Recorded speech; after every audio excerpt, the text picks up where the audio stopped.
नमस्कार मंडळी.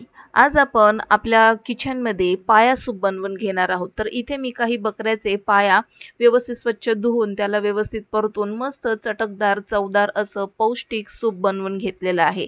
बरं या सूपचे फायदे तुम्हाला माहीतच असेल. ज्या कोणाला कॅल्शियमची कमतरता असते ना, तर या सूपपासून भरपूर असं कॅल्शियम मिळतं. तर वयोवृद्ध, लहान मुलं, गरोदर स्त्रिया यांना देखील फायदेशीर आहे. तर चला जास्त वेळ न घालवता आजच्या व्हिडिओला सुरुवात करूया. तर आज संडे स्पेशल म्हणून बकऱ्याच्या पायाचं सूप बनवायचं आहे आणि त्याचीच आपल्याला मस्त तिखट चटकदार आमटी देखील बनवायची आहे. पण आजच्या व्हिडिओमध्ये आपण फक्त पाया सूप कसं बनवायचं ते आपण पाहून घेणार आहोत.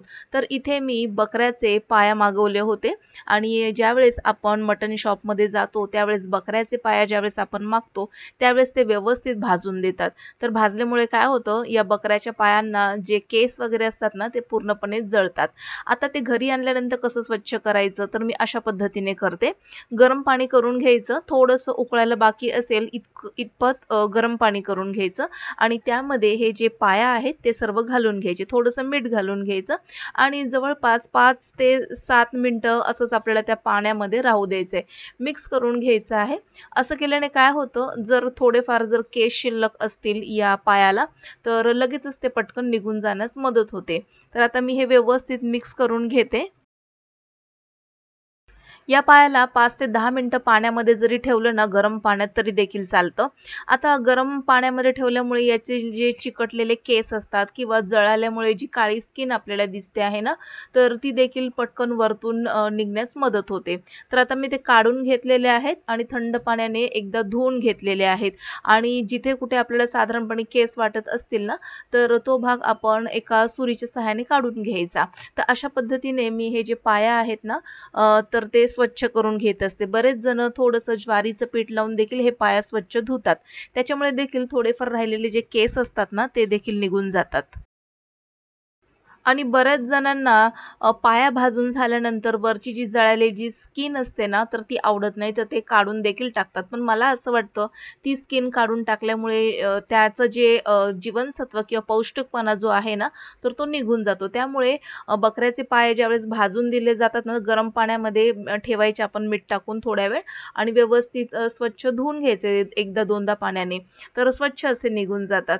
आता इथे मी एका कुकरमध्ये ना 2 चमचे तेल घेतलेले आहे. त्यामध्ये तेजपत्ता घालून घेतले, चक्री फूल घालून घेतलेलं आहे आणि आता थोडीशी दालचिनी घालून घेतल्यानंतर यामध्ये कांदा, टोमॅटो बारीक चिरलेला घालून घ्यायचा आहे.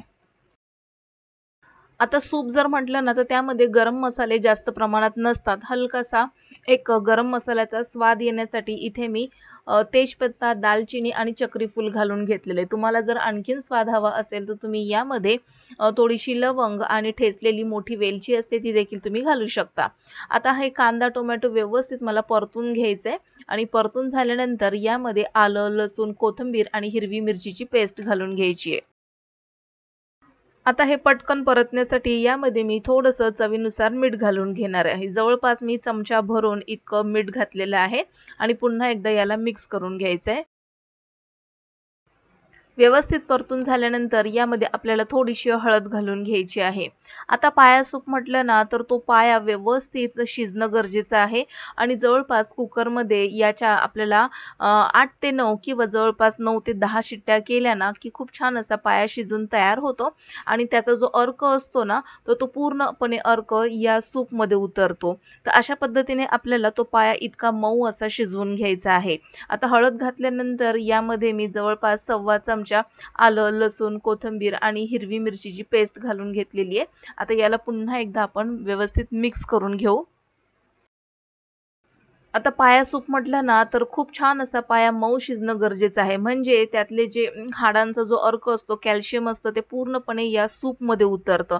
त्यामुळे इथे आपल्याला कुकरचा वापर करायचा आहे. जवळपास 9 ते 10 शिट्ट्यांमध्ये हे पाया खूप छान मऊ असे शिजून तयार होतात आणि सगळा अर्क या सूपमध्ये निघतो. आता इथे मी व्यवस्थित पाया स्वच्छ धुवून घेतलेले आहेत. असं मला वाटलं कुठे, की तिथे केस वगैरे होते पायाला, तर मी ते सुरीच्या सहाय्याने व्यवस्थित काढून घेतलेले आहेत आणि सर्व पाया स्वच्छ धुवून आता या कुकरमध्ये घालून घेत आहे।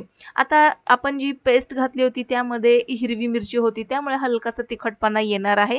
जर आणखीन थोडा तिखटपणा हवा असेल तर तुम्ही यामध्ये काळी मिरी पावडर देखील थोडीफार घालू शकता। आता हे सर्व पाय यामध्ये घातल्यानंतर व्यवस्थित आपल्याला याला मिक्स करून घ्यायचंय। बऱ्याच जणांना सांधेदुखी, कंबरदुखी, त्याचप्रकारे कॅल्शियमची कमतरता असते, तर हे सूप पिल्याने ना भरपूर असं कॅल्शियम या सूपमधून आपल्याला मिळतं। भरपूर पौष्टिक आहे आणि आता थंडीचे सीझन सुरू होणार आहेत, पावसाळा सुरू आहे, तर यामध्ये आपल्या आहारामध्ये हे सूप एकदा तरी आपल्या आहारामध्ये असावं। आता व्यवस्थित मी परतून घेतलेले, यावरती मी 1 ते 2 मिनिटासाठी झाकण ठेवून घेणार आहे आणि 1 ते 2 मिनिटानंतर पुन्हा एकदा याला आपल्याला मिक्स करून घ्यायचे, परतून घ्यायचे। याला आता आपण पुन्हा मिक्स करून घेणार आहोत। आता यामध्ये जर आपण उकळलेलं पाणी घातलं ना तर पटकन शिट्ट्या होतात आणि शिजण्यास वेळ देखील कमी जातो आणि गॅसची देखील बचत होते। आता इथे मी काही गरम पाणी करून ठेवलं नव्हतं, तर यामध्ये मी साधंच गार पाणी घालणार आहे आणि पटकन कुकरला झाकण लावून याच्या शिट्ट्या करून घ्यायच्या।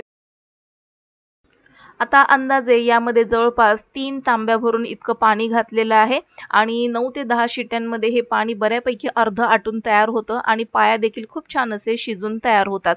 तर ते झाकण लावून याला मी जवळपास 9 ते 10 शिट्ट्या करून घेणार आहे आणि आता शिट्ट्या झाल्यानंतर बघा मी आता हे झाकण काढून घेतलेलं आहे आणि तुम्ही पाहू शकता की सूप बऱ्यापैकी अर्ध झालेलं आहे आणि पाया देखील आपण चेक करून घेणार आहोत, मऊ असे पाया शिजले आहेत की नाही। तर बघा सूप मस्तपैकी छान असं आटलेला आहे आणि मस्त असा अर्क या पाया सूपचा आता तयार झालेला आहे। तर आता इथे आपण एकदा चेक करून बघूया। तर हे जे बोन्स आहेत ना, तर याला लागलेलं जे मांस आहे ते पूर्णपणे मऊ असं शिजून तयार झालेलं आहे। अशाच पद्धतीचं पाया सूप आपल्याला हवं आहे, तर गरमागरम पौष्टिक हा पाया सूप तयार आहे। रेसिपी आवडल्यास नक्कीच लाईक करा, शेअर करा, सबस्क्राईब करून बेल आयकॉन प्रेस करा। पुन्हा भेटूया नवीन एका इंटरेस्टिंग रेसिपी सहित, तोपर्यंत बाय।